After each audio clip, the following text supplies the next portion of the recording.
मुल्क में दहशत गर्दी की लहर, हुकूमत परेशान। वफाकी काबीना का इजलास आज 11 बजे तलब कर लिया गया। वफाकी काबीना को पेशावर हमले की तहकीकात से आगाह किया जाएगा। वज़ीर दाखिला काबीना को सिक्योरिटी सूरत हाल के बारे में आगाह करेंगे। तोशा खाना से मुतालिक नए रूल्स काबीना में मंजूर के लिए पेश किए जाएंगे। काबीना के गुज़श्ता इजलास में तोशा खाना से मुतालिक रूल्स की मंजूरी नहीं दी जा सकी थी। मोटरसाइकिल और रिक्शे के लिए लोअर ग्रेड के पेट्रोल के सस्ते दाम का जायजा लिया जाएगा।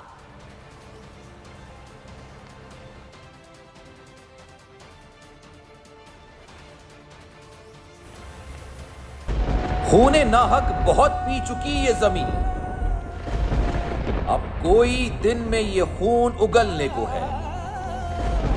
खत्म हो जाएगी ये तमाशागरी, वक्त पलटेगा रोजे जजा की तरह। ये जो पेशावर में ताजा लहू है बहा, एक क़यामत करेगा फलक पर बपा। गम की सलमनाक घड़ी में बोल सानह पेशावर में शहीद होने वालों के लवाहिकीन के साथ। सब्सक्राइब करें और बेल दबाएं ताकि कोई खबर रह न जाए।